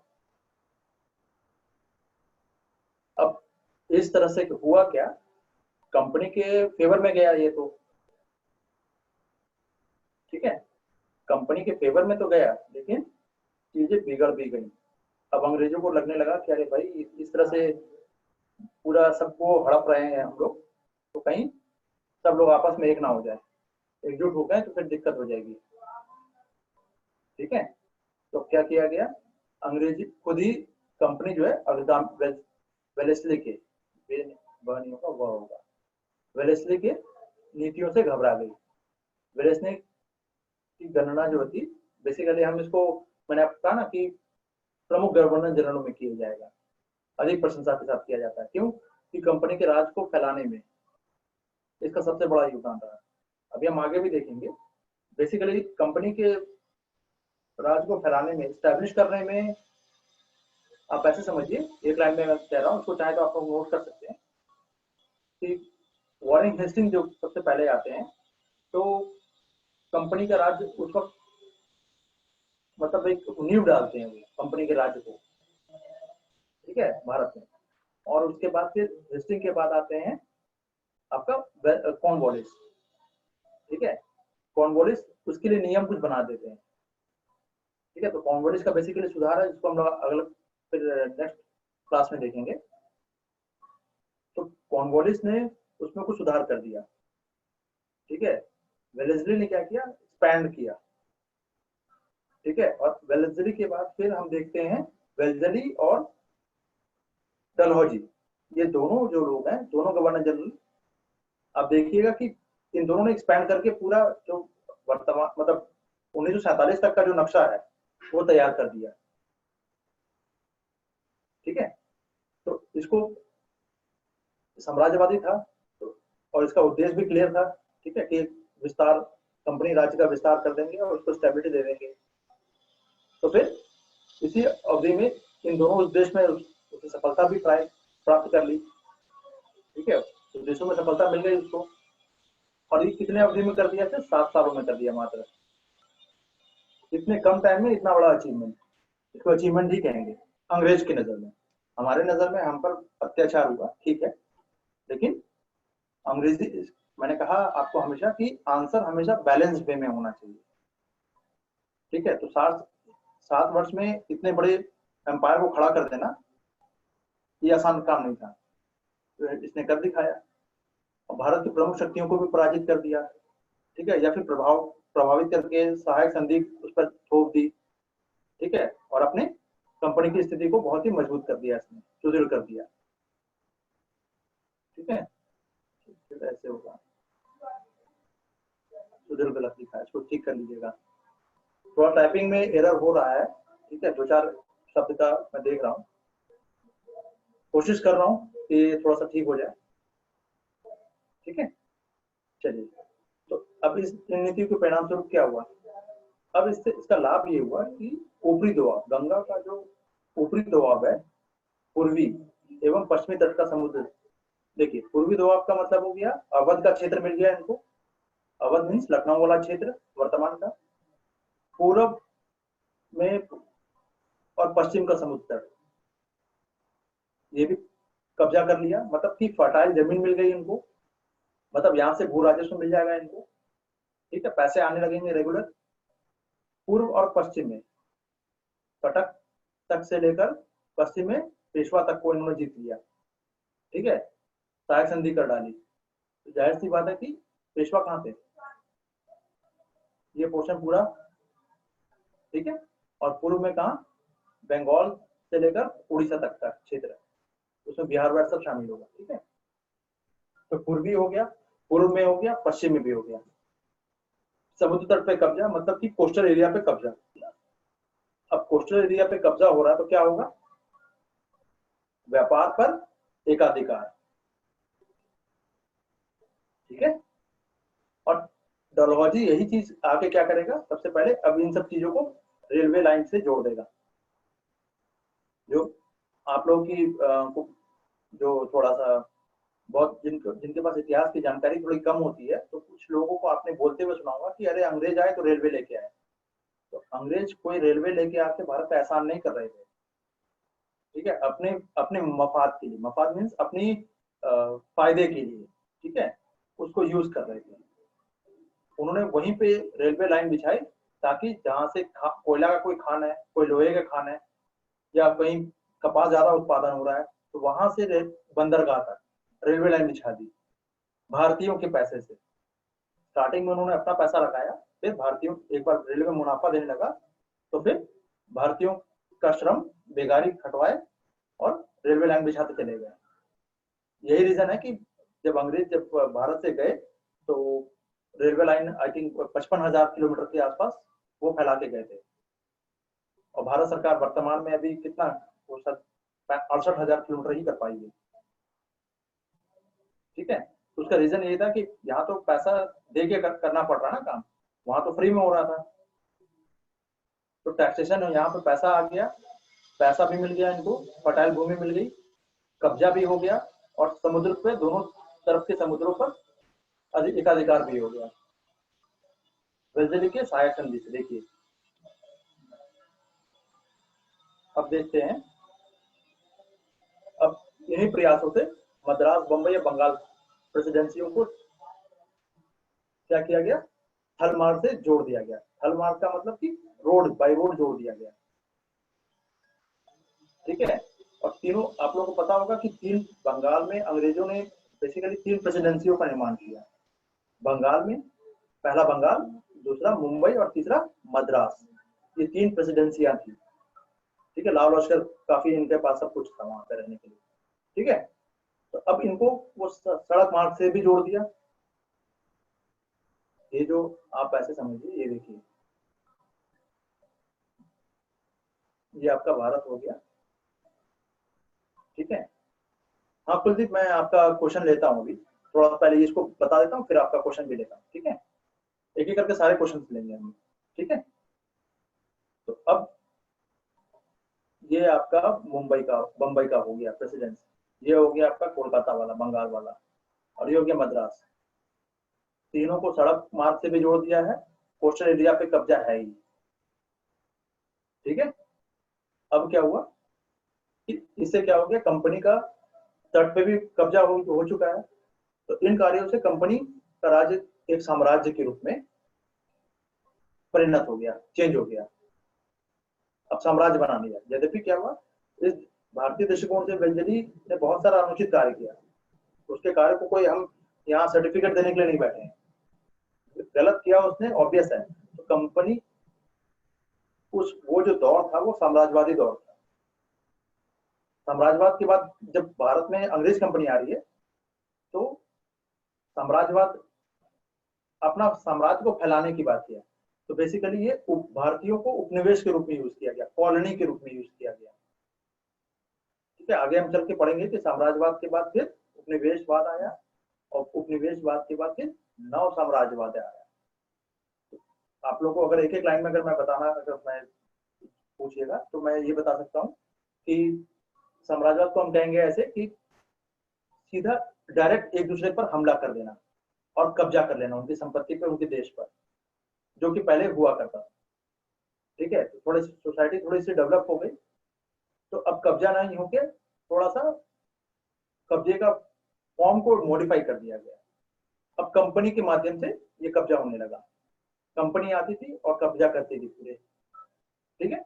वो देश को आने की जरूरत नहीं है, ठीक है।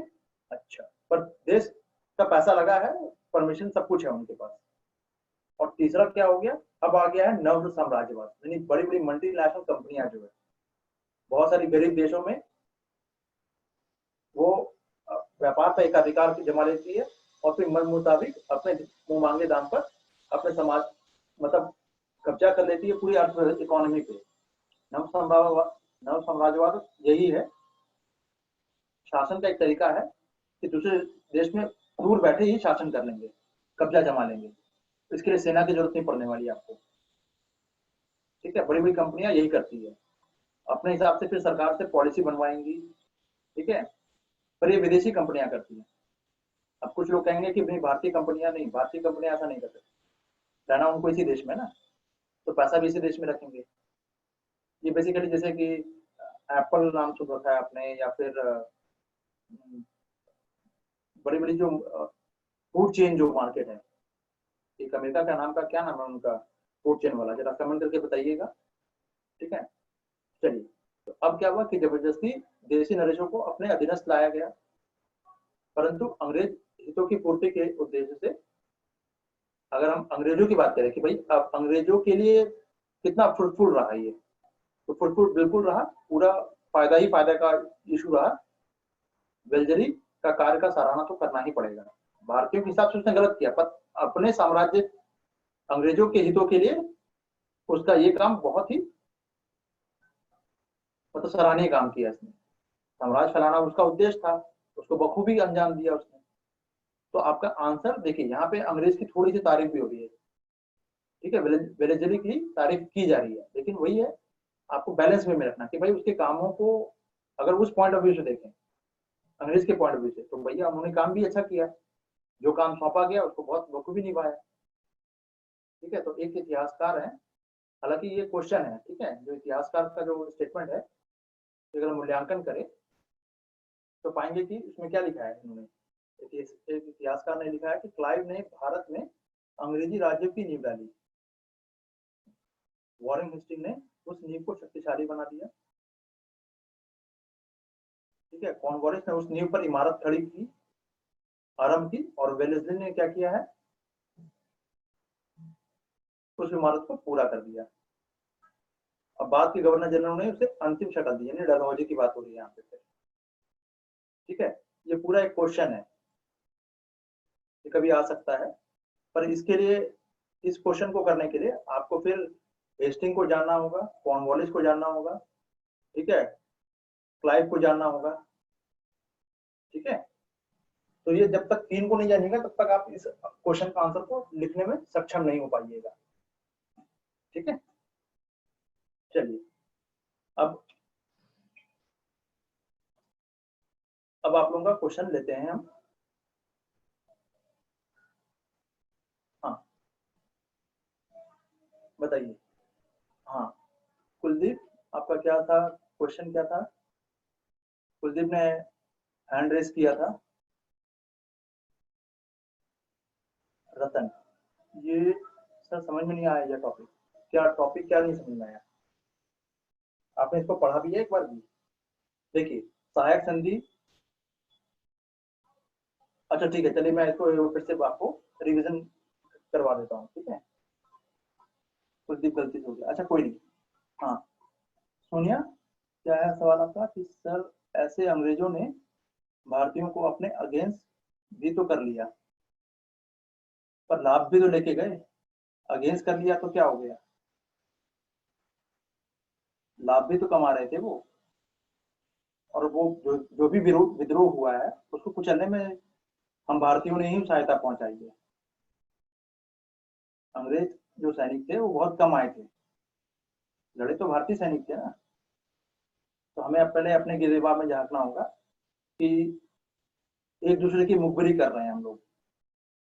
ठीक है, पर अंग्रेज, एक भी अंग्रेज का नाम नहीं आता जो अंग्रेजों के खिलाफ उन्होंने, अंग्रेजों ने ही मुखबिरी की हो। एक भी केस ऐसा सुनने में नहीं आता, ना देखने में आता है। कम से कम 17 साल में मैंने जितनी भी बुक्स को पढ़ रखा है हिस्ट्री में, मुझे तो ऐसा कोई नहीं दिखा सिंगल। ठीक है, तो इस बात को भी ध्यान में रखना होगा। हाँ, बिना कह रही हैं कि सर मेरी साइड से बार बार क्लास डिस्कनेक्ट हो रहा है। हाँ, बिना, अगर डिस्कनेक्ट हो रहा है तो कोई इशू, घबराने की बात नहीं है, ये यूट्यूब पे चला जाएगा, ठीक है, अरुण जी डाल देंगे, तो वहां से भी आप इसको देख लीजिएगा एक बार। आपके लिए विन विन सिचुएशन है कि आप यहाँ क्लास में भी समझिए, फिर उसके बाद फिर आप यूट्यूब में भी देख सकते हैं, उस वीडियो को कई बार देख सकते हैं।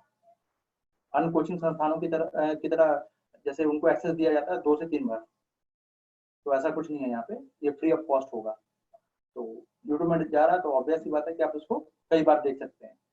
हर टॉपिक को इतना विस्तार से अभी तक मेरी जानकारी में तो नहीं है कि हर टॉपिक को इतना डिटेल में समझाया जा रहा हो। यूट्यूब में बहुत सारे यूट्यूब चैनल है, वहाँ पे मैंने भी देख रखे हैं, लेकिन उसमें क्या है कि चीजें बहुत सुपरफिशियल तरीके से समझाई जा रही है, वन लाइनर की तरह से। आपको जैसे कि वो पीसीएस में पॉइंट पॉइंट पे या डेट्स वगैरह है, तो उससे क्या होगा, लोग भटक रहे हैं। हाँ, अब आते हैं थोड़ा सा रतन के इस पे। रतन का कहना है कि इनको क्लास समझ नहीं आया। हाँ रतन, अब आप जरा सा, मैं आपके माइक को जरा सा खोलता हूँ, 1 मिनट।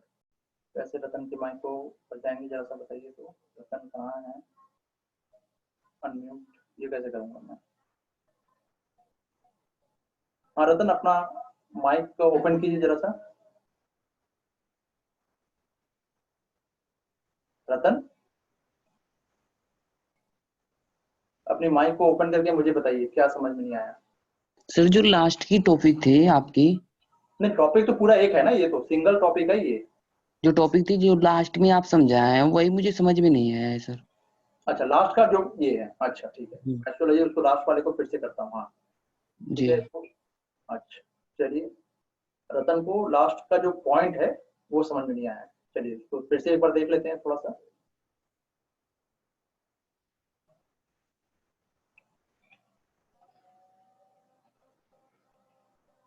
देखिए,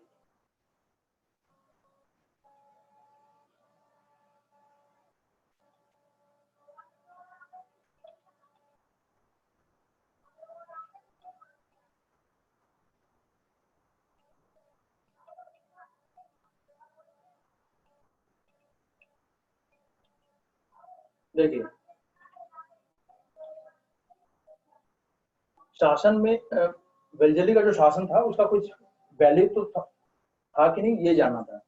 तो ऑब्वियस है कि वैल्यू तो था ही, हालांकि उसकी जो नीति थी, जो थी, उससे अंग्रेज सर जो कंपनी थी वो खुद खुद स्वयं ही घबरा गई कि अरे भाई, आप इतनी जल्दी जल्दी 7 सालों में ही आपने पूरा सबको कब्जा कर लिया, तो ऐसे लोग भड़क ना जाए। ठीक है, तो ये पोजीशन थी।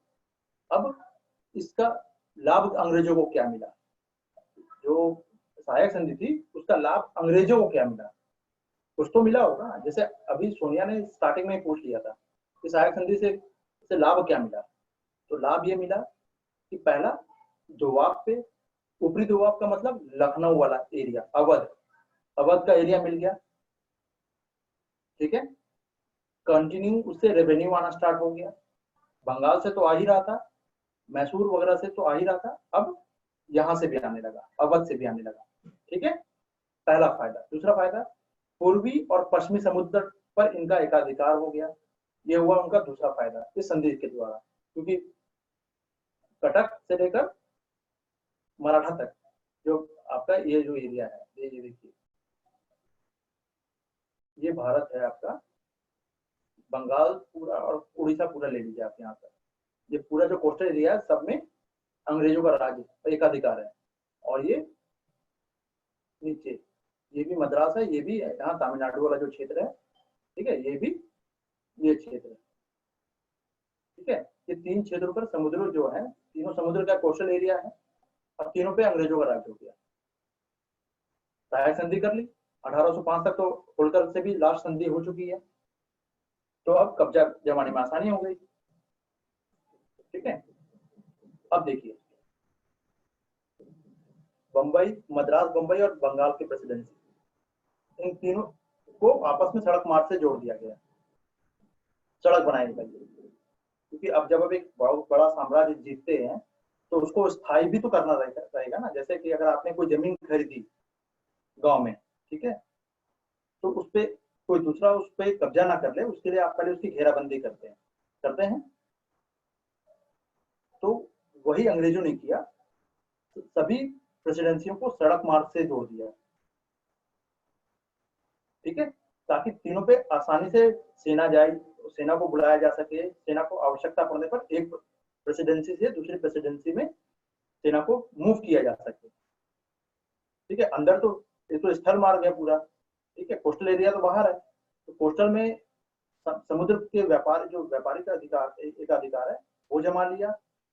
अवध से, बंगाल से, यहाँ से टैक्स रेवेन्यू आने लगा पूरा, ठीक है, ये फायदा हो गया। तो इससे, यद्यपि इसने ये काम भारतीयों के दृष्टिकोण से देखें तो गलत था, लेकिन अगर अंग्रेजों के पॉइंट ऑफ व्यू से देखें तो ये बहुत ही सराहनीय काम था, क्योंकि 7 साल में कंपनी का पूरा साम्राज्य का विस्तार कर दिया इसने, ठीक है।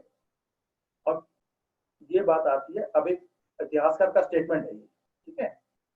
तो इस स्टेटमेंट में एक क्वेश्चन बनता है, यूपीएससी में कभी पूछा जा सकता है इस तरह से, ठीक है, क्योंकि ये इसलिए इंपॉर्टेंट क्वेश्चन हो जाता है क्योंकि इसमें क्या है, आपको इस क्वेश्चन को लिखने के लिए, हालांकि मैं अभी आपको ये क्वेश्चन लिखने को नहीं दे रहा हूं, लेकिन हाँ आपको लिखना है इसको।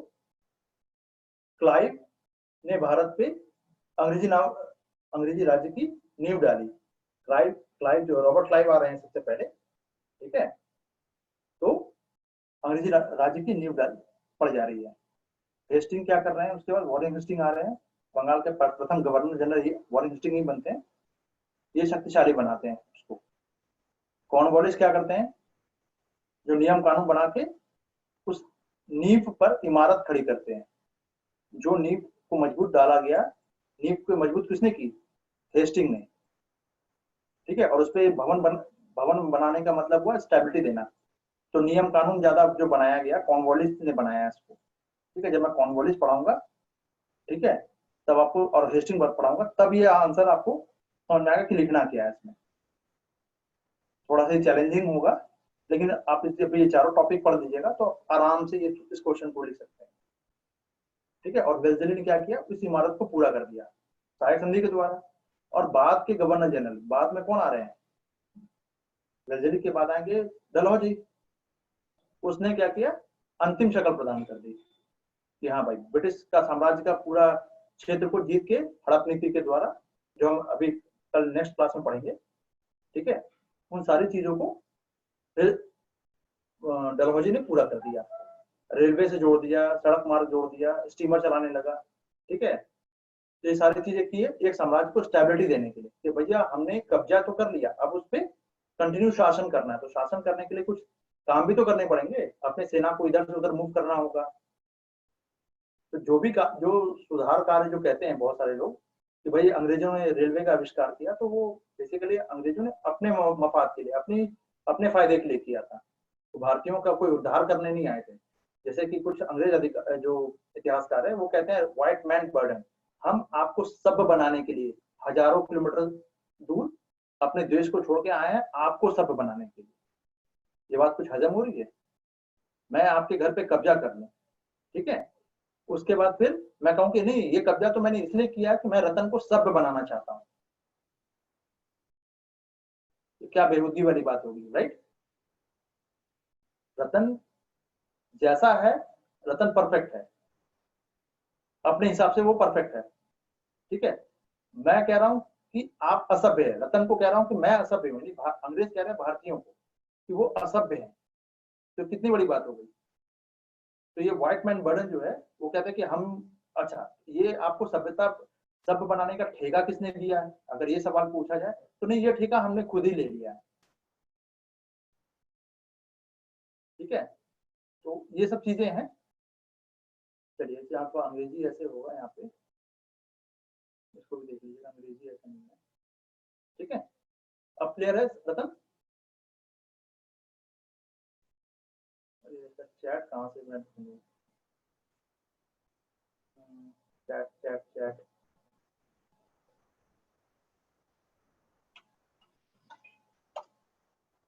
हाँ, चैट बॉक्स खुल जा भाई। अच्छा चैट यहाँ से आ जाता।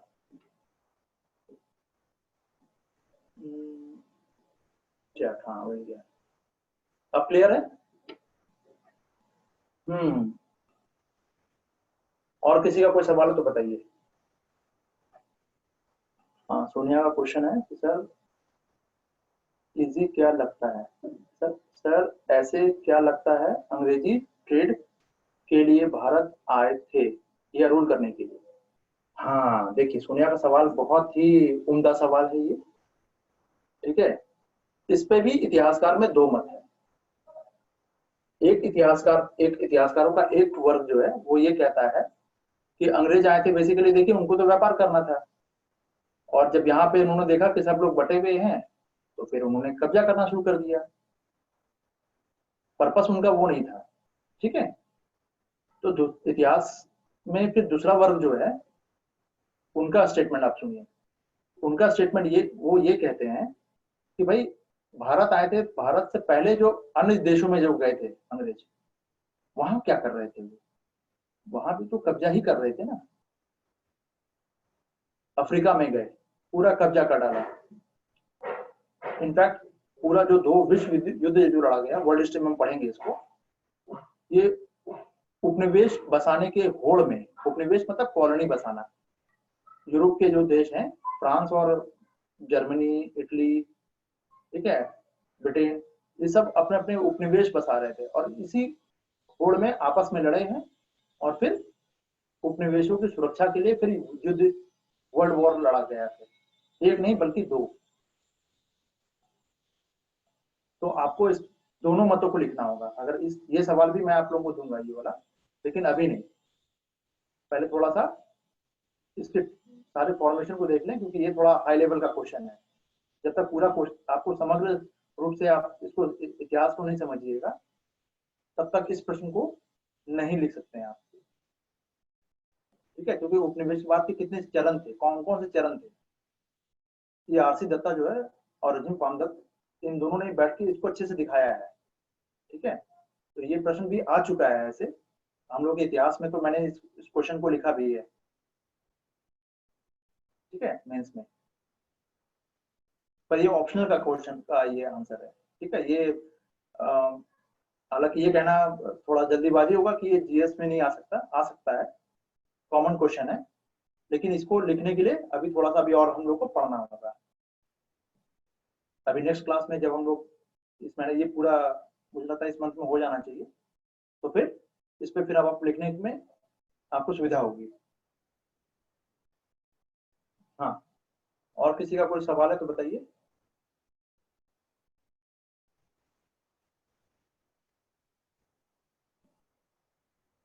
अब टॉपिक से रिलेटेड या कोई और क्वेश्चन हो तो आप बता सकते हैं।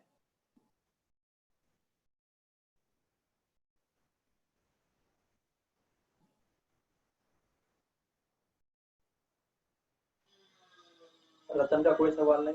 हाँ, सोनिया का फिर से एक सवाल है, सर भारत के रूल रेगुलेशन अपने अंडर में कौन लिया।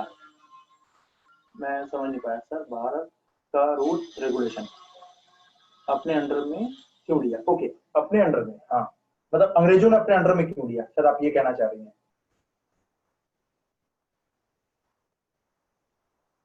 क्या मैं, हाँ, देखिए तो अंग्रेजों ने, देखिए जब आप किसी के घर पे कब्जा करते हैं, आप ऐसे समझिए, सपोज आपने मेरे घर पे कब्जा कर लिया, ठीक है, तो पेंट करना हो तो पेंट भी आप अपना पसंद का लगाइएगा, फर्नीचर भी आप अपने पसंद का रखिएगा। कब्जा कर लिया है तो फिर आप, या पसंद आपकी है, तो रूल रेगुलेशन किसके होंगे, अंग्रेजों के होंगे। As simple as that. इसको आप ये देखिए, इतिहास में बेसिक चीजें क्या है ना, कि आप एकदम सामान्य से समझ से आप इतिहास को समझ सकते हैं। इसके लिए कोई विशेष ज्ञान की आवश्यकता नहीं होगी आपको। जिसका राज्य होगा रूल उसी के चलेंगे। ठीक है, और कोई सवाल।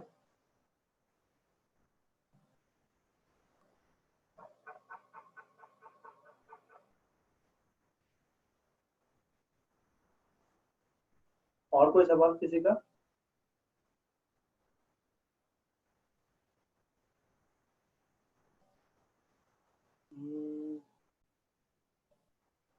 पूजा नजर नहीं आ रही है।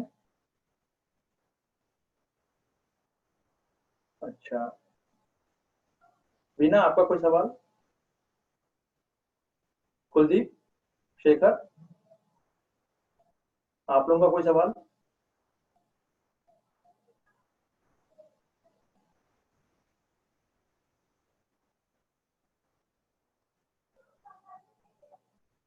क्लियर है?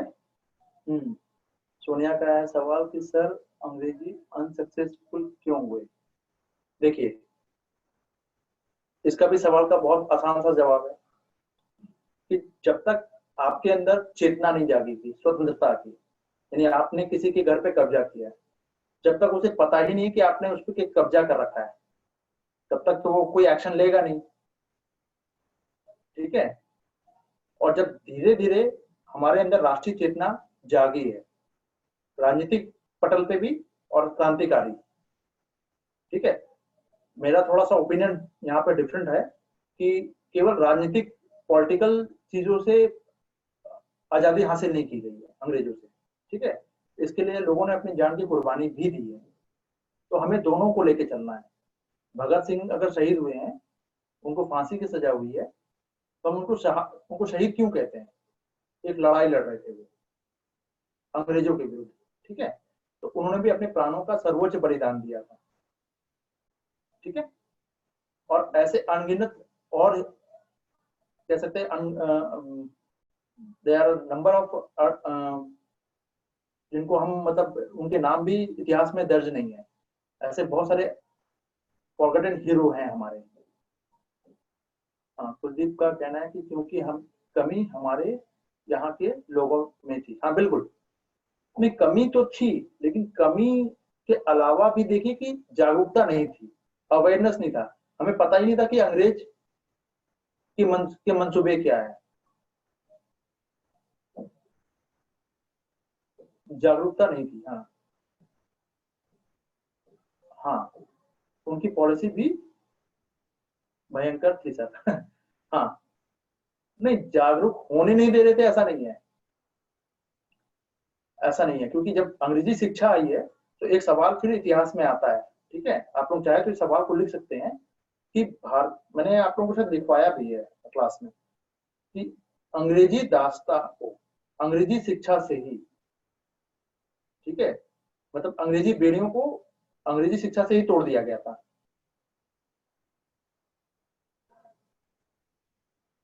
हम समझ नहीं समझ पाए तभी तो, पहले में तो हम बेखबर थे। हाँ,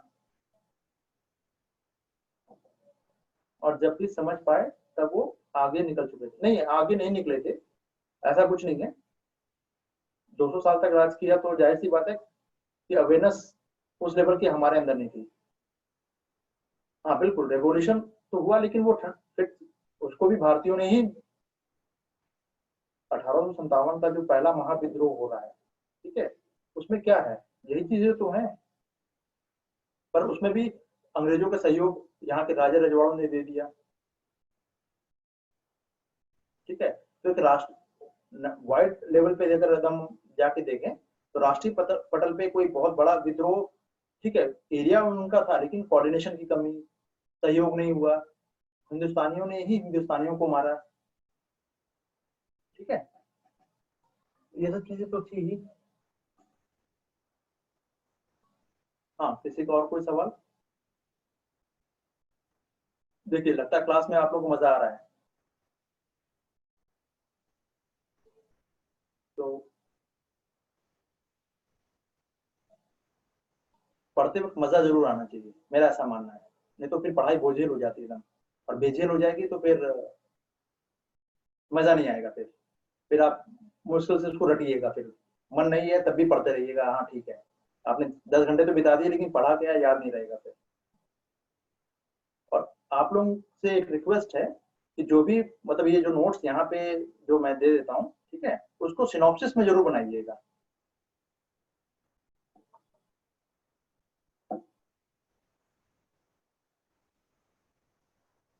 हाँ सुनिए, तो आप लोग पिछले वाला सर प्लासी और बक्सर का युद्ध जो है, इस पे किसी ने लिख के दिखाया नहीं है अभी तक, जहाँ तक मेरी जानकारी है। मतलब मुझे जहां तक याद आ रहा है। ऐसा क्यों है? देखिए, जब तक आप लोग लिखिएगा नहीं, मुझे आप लोग के परफॉर्मेंस के बारे में पता नहीं चल पाएगा, और यही टाइम है, इसको यूटिलाइज कर लीजिए।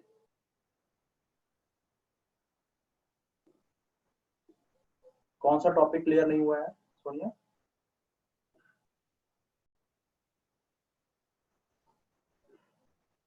नहीं, जितने टॉपिक हो चुके हैं उनसे संबंधित तो आप लिख ही सकती हैं।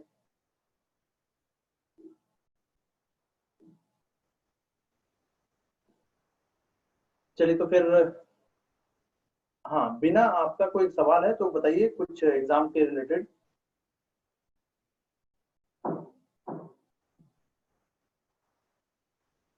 हाँ, तो रिवीजन तो करना ही पड़ेगा ना आप लोगों को, रिवीजन तो आप ही को करना होगा, क्योंकि एग्जाम आपको देना है।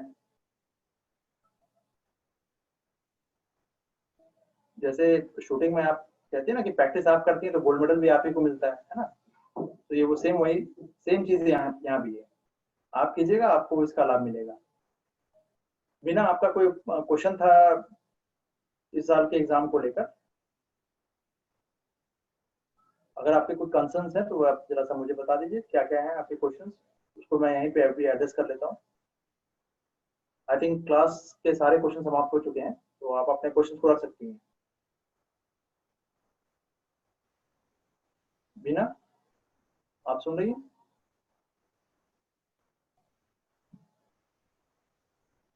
एग्जाम कब तक होगा रतन? अच्छा, एग्जाम तो अगस्त सितंबर से पहले तो उम्मीद तो है नहीं।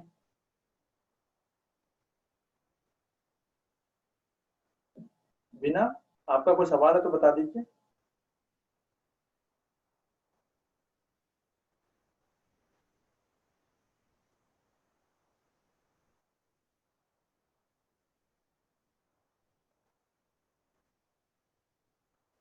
बिना,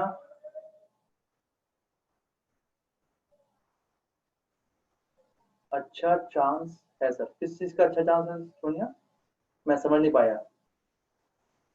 तैयारी के टाइम में अच्छा मिलेगा, हाँ हाँ, ऑब्वियस है। टाइम मिलेगा, लेकिन फिर अगले साल के लिए टाइम कम होगा फिर। जो लोग इस साल अपेयर हो रहे हैं, फिर उनके लिए जो मेंस देंगे इस साल, उनके लिए फिर अगले साल पीटी देने में उनको टाइम कम मिलेगा फिर।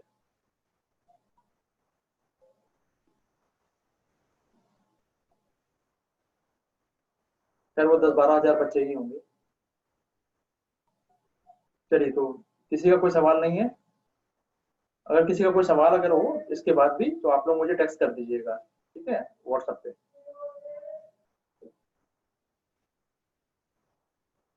कितना टाइम पढ़ाई करें? देखिए, टाइम, पढ़ाई को समय सीमा में मत बांधिए, ठीक है? आपको धीरे धीरे 7 से 8 घंटे के बीच में आप रखिए, ठीक है?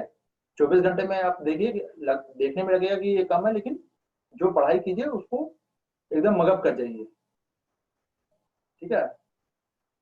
फिर उससे कुछ भी क्वेश्चन अगर पुटअप होते हैं तो आप उसको कर पाइएगा फिर। घंटे से अगर आपने 10 घंटा पढ़ा और 2 घंटे का आउटपुट नहीं निकल पा रहा, तो वैसी पढ़ाई बेकार है फिर, ठीक है? तो घंटों में बांधिएगा नहीं। कंसंट्रेट कितना कर पा रहे हैं अपने पढ़ाई पे? अगर आप 1 घंटा ही पढ़ पा रहे हैं, 1.5 घंटा पढ़ पा रहे हैं, ठीक है, तो क्वालिटी वाली टाइम की बात हो रही है यहाँ पे।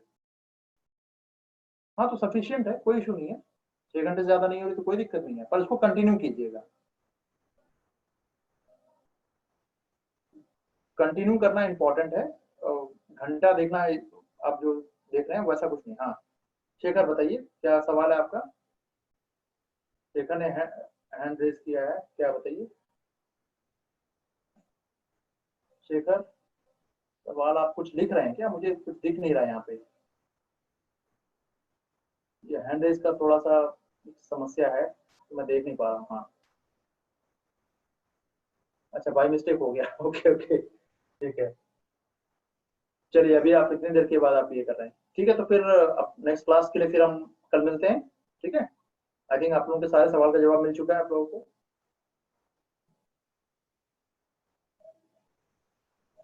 ओके, चलिए फिर अब क्लास को खत्म करते हैं। यहाँ पे। कल मिलते हैं, ठीक है। Okay guys, bye.